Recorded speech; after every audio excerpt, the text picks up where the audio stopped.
Sante Sana, Warden, that means thank you in Swahili. And we have another saying out here, which is Twende. And Twende means let's go. Ciao, friends, and welcome aboard once again. My name's Casey, and I'm going to be your safari driver here for our 2-week-long expedition. But just as a friendly safety reminder, before we set off out there, please make sure to keep those hands, arms, feet, and legs inside at all times. And please make sure to remain seated for the entire duration of the safari. These roads, they can get really bumpy, and I'm really driving this truck, so I'd really like to not lose anybody on this work round. It's kind of a lot of paperwork for me. But our very first stop out here is going to be in the Little Ituri Forest. This forest out here, it is home to quite a few animals that do really thrive out here in this dense wooded environment. Looks like out there to the right, we are going to be seeing back there is an okapi. Now the okapi is a very shy and a very reclusive animal. And actually, out in the West, we didn't know about their existence until 1901. Okapis are so shy and reclusive too that mamas will speak to their young using infrasonic sound, which of course we are not able to hear. But little ones, they have very sensitive hearing, so they aren't going to have any issues hearing their mamas. Oh, but it looks like coming up here on the left, right by the watering hole, there is a black rhino. Now, a good way to identify black rhinos from other rhino species is just by looking at the shape of their lips. The upper lip is pointed and triangular in its shape. I like to remember by the letter A that's in their name. It's a pretty pointed shape too. But those lips of theirs are also super flexible, which helps them grab onto their primary food sources a whole lot easier. All of the leaves and bushes that we see here all around us. Black rhinos, they are browsers. Now, looks like I see some animals coming up here on our left once again. These amber-colored antelopes up there, those are bongos, and the tannish-colored antelopes out here, these are greater kudus. Now, these greater kudus are actually all female, and we can tell that because they do not have any horns. Male greater kudus do have horns. They grow up to be about 4 to 6 feet in length. But both male and female bongos do have horns, and their horns are pretty slicked back, which helps them out in traversing through the dense foliage a lot easier. It's going to help them not get all tangled while they travel. But looks like up here we're going to head out of the Ituri Forest, and instead we'll take a little visit down by the Safy River. Now this river here, it's going to be home to quite a few creatures that really thrive right by the water. Looks like along the riverbanks here we're going to see these really big white birds. These are pink-backed pelicans.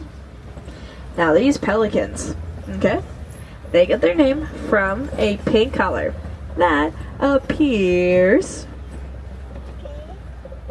on their backs. It does only show up during mating season though, so you can't think of it a little bit as like their skin is blushing. Then we'll go a little bit further down the river though to try and keep an eye out for some animals that might be hanging out here. I have heard a rumor that there were hippos that may be out in this area, although they do spend most of their days underneath of the water. They can hold their breath under there for several minutes at a time. Hippos, though, they are pretty big animals, but despite that, they do have the ability to swim. Although most of the time, hippos prefer to sink to the bottoms of the river instead to walk along. This river here is probably pretty deep, so they might really be all the way down there. Looks like to the right there, we're definitely going to see along these riverbanks, though, are Nile crocodiles. I'll cross this bridge here pretty slowly so that we can get a good long look at the crocodiles.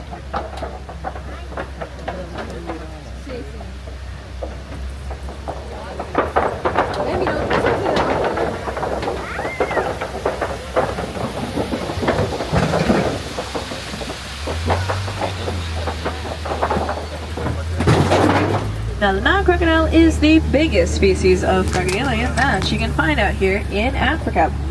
They can grow up to be about 16 feet long and weigh 500 pounds. And those jaws look a bit intimidating too, but they have a good control over the muscles in their mouths. And actually, male and female crocodiles, they can both protect their little ones inside of those jaws, which I do call some A+ parenting on their part. I know it does look like up here our ecosystem is starting to change once again. We are going to come on out to the open savanna plains. Now this environment out here, it is going to be home to quite a few creatures that thrive in very dry and very hot conditions. So we are going to head on in and see what we're able to find.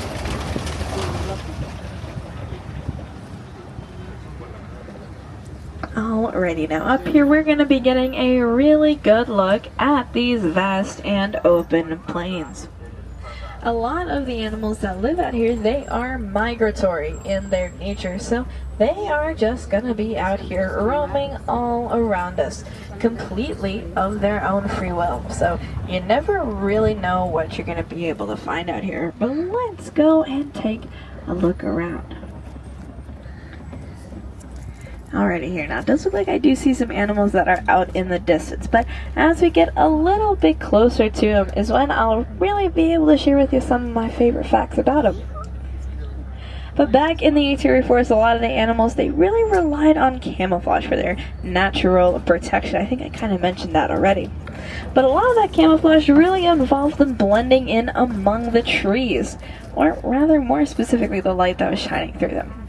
However, in this environment out here, there are not quite as many trees for animals to do that with. So a lot of times they're going to have different types of camouflage that help them blend into their surroundings in slightly different ways. Or else the animals, they are really going to rely a lot more on having really large herds or being really fast in order to protect themselves out here. Looks like though on our journey here we're going to see on the left there is this den. Oh, and I see some movement, it looks like, out in the front there. These animals, these are called African painted dogs. Now painted dogs, they are crepuscular animals, which essentially just means that they are mostly active during dawn or dusk. Looks like there are quite a few of them that are laying down out there. And I know that these painted dogs do look super cute. They are my favorite animals out here on the reserve. But it's worth mentioning too that they are one of Africa's most successful hunters. They have a higher success rate than lions do. That's because they have an incredible endurance, and they'll work together as a really big team to tire out their prey before they pounce. Looks like out there to the left too, we're going to see those are sable antelopes. The sable antelope is really good at self-defense. They can use their very long horns to throw predators right off of their backs. Male sable antelopes, they'll also use their horns in their displays of dominance and in courtship too. The guys, they are really trying to get the ladies' attention. Although it is the dominant female sable antelope that will be deciding the herd's movement, so she's really the one that's in charge there. Alright, it looks like I am seeing some animals that are going to be coming up on our right here. These are Hartmann's mountain zebra. There are a few different kinds of zebras in the world, but we can identify them pretty easily actually, just by looking at their stripes. The Hartmann's mountain zebra, they have a white underbelly and slightly thicker black stripe. But we'll go get a closer look at them here. Although what I really love about zebra stripes is that no two zebra ever look exactly identical. Each and every one of them, they are completely unique, just like our fingerprints. And that is actually pretty helpful for little baby zebras as they imprint onto their mother's stripes. That way, in their herds, they will always know exactly who their mama is and where they can get milk from. Looks like out here with these zebras too, I am seeing a lot of little guys with graham cracker color tops. Those are springbok. Springbuck, they are named after their incredible ability to spring into the air. From standing, they can leap about 6 to 8 feet into the air. But when they're pronking, which is the technical term for when they'll leap forward in rapid succession, they can leap 13 feet as well. Looks like coming up on our right here too, we are seeing a couple of giraffes out here. Just like zebras, we can tell different giraffe species apart by looking at their spots. These are Masai giraffes based off of that leaf-like and kind of puzzle piece-like appearance of their spots. It's in comparison to reticulated giraffes, which will have smoother lines between their spots instead. Their name comes from the Latin word reticuli, which means net-like. This giraffe here is pretty close to our truck here, so make sure those cameras are ready. We are going to go very slowly by them there.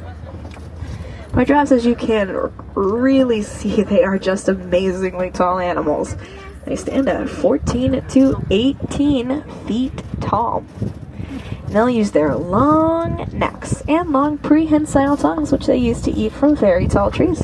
Giraffes, they can eat for a majority of the day, around 18 to 20 hours every single day. And those tongues, they can reach about 18 inches in length. So, if you ever need to guess a number for giraffes, you can kind of just guess the number 18 and you'll probably be pretty spot on. Except though, with how fast giraffes run, they are able to reach speeds of 35 miles per hour. Out to the right too with the giraffes, I did see a lot of grayish colored antelopes, and those are wildebeest. I think we'll see what it looks like coming up here on our left hand side too, and on the right. But the wildebeest, they are one of the most densely packed migrating animals in the entire world. Second, really only to humans. Herds of 1.5 million, they are going to travel 500 to 1,000 miles every single year.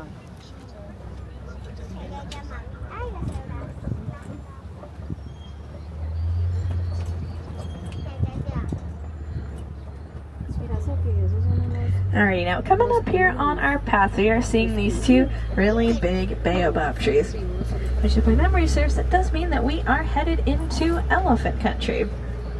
We are going to keep an eye out for some elephants that may just be hanging out in the area. These wildebeest are super close to us here on the left. Now, of course, though, we are in Africa, so all of the elephants that live out here, they are African elephants. But another way to identify them is just by looking at the shape of the ears, which coincidentally are roughly the same shape as the continent of Africa. Just make it pretty handy to remember them by. But on the right there, though, we are going to see these are Ankole cattle. Now, the horns of the Ankole are very impressive. They can grow up to be about 6 to 8 feet from tip to tip. But despite appearances, those horns of theirs are actually super light. They have a honeycomb-like structure that goes all throughout the inside of the horns, which allow for blood to circulate through them, and that can help the Ankole cattle regulate their body temperatures and stay cool. Looks like on our left here, we are going to see a few of those African elephants. Now, one fact I do really like to mention about elephants are all about those amazing trunks that they have. An elephant's trunk has more muscles in it than our entire bodies do. And if we added up the muscles of every single one of us inside of this truck right now, we still wouldn't be able to compete with the amount of muscles inside of the trunk. Looks like on our left here, though, too, we're also going to see on a very funny looking island. These are greater flamingos. Now, the greater flamingos, they are the biggest species of flamingo, which is why the pink color that they have, it looks a little bit lighter than you might expect. Speaking of that pink, though, they are not born with it. The flamingos will get it over time from the brine shrimp that they eat. The shrimp produce something that's called a beta-carotene protein, which is going to be what gives those feathers that pretty pink color. Now, right up here, we are heading out of elephant country. Instead, we are coming on into rhino country. And speaking of, right over here on our left, we are going to see a few more of those rhinos. Earlier we saw black rhinos. These are actually a different species entirely that are called white rhinos. There are a lot of similarities between them, but quite a few differences as well. Although the best way to tell them apart is just by looking at the shape of their lips. You may remember I mentioned that the black rhinos, they have a pointed upper lip shape. Well, the lips of the white rhinos, they're actually wide, broad, and kind of squarish in their shape instead. That's actually what white rhinos are named after too, though. Their name comes from the Dutch dialect Afrikaans word wijd, and that means wide. It's a reference to their mouths. So really their names are just kind of a mispronunciation of that word. Looks like on the left here too, on the hill there, I do see there is a cheetah. Now the cheetah is the world's fastest running land mammal. They are able to reach speeds of 60 plus miles per hour. Although, mind you, that is not like driving a car at 60 miles an hour. Cheetahs can really only maintain that speed for a short amount of time. So, as cheetahs hunt, they are going to give themselves a boost of speed in order to catch up to their targets. Now, cheetahs, though, they're actually a pretty unique species of big cat, and that's for a couple of different reasons. Firstly, cheetahs do not roar. Instead, they communicate using more like chirps, meows, and purrs. It's a lot more similar to house cats. And cheetahs are one of the few big cats that hunt during the daytime. They have a black stripe that goes underneath their eyes, and it travels along the inside of their muzzles, which can help the cheetahs absorb the sun's glare, so as they hunt, they'll definitely be able to see their targets a lot easier. Now right up here we are just circling around the Kopje rocks, which are naturally forming land structures that appear all across Africa. Many animals, they'll use them as a shelter in order to help weather the elements, while some others may use them as a lookout point to keep an eye out for their territory or their next meal. So we are going to keep an eye out for some other animals. I do think, though, I do see some lions that are going to be hanging out up there. So we'll go around the corner here and see them a bit easier. And of course on the right too, we do have, there are some more white rhinos out here. Alright, now it looks like those lions, they might just be sleeping up there, which is not a very shocking sight. Lions, they do sleep for around 16 to 20 hours every single day, which does add up to them sleeping for most of their lives. Does it look like, though, there is a male that's all the way out there too. Now we can tell male and female lions apart just by looking for the manes.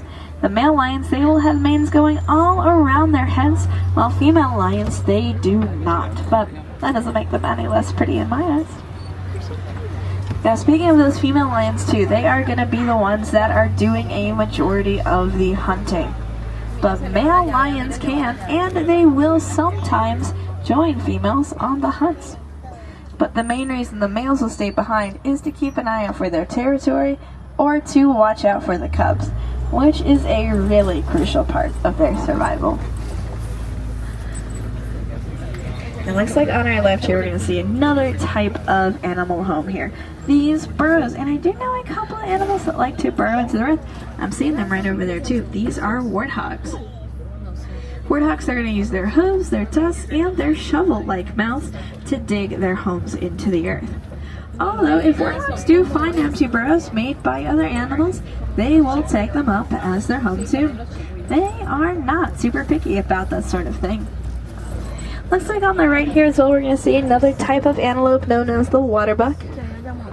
Waterbucks are very aptly named as they do need to drink water every single day. So they won't usually migrate for very long. Instead, waterbucks do prefer to stay near permanent sources of water to make sure that they can stay as hydrated as they need to.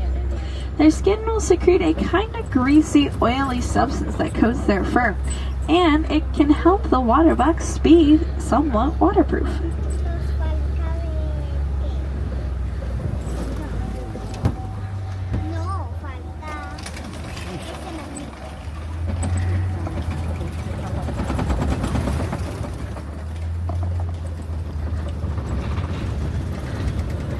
Up here we are coming into the Magadi Glen, which is home of the Warden's Post. This post out here is kind of like a center point that helps us keep an eye out for the animals on the reserve, and it's a home to a few of our conservation projects too. Looks like on the left here you'll see one of the Warden's most recent projects. These are Nigerian dwarf goats. Now the goats that we're seeing out there, they are all adults. That's about as big as they are going to get. Their milk though, it is incredibly sweet, nutritious, and it's highly prized all across Africa. So the Warden is taking good care of them and selling that milk. The proceeds of which will go back out into the Harambe village to help out with the economy, or sometimes out here into the reserve to help out with the care of the animals.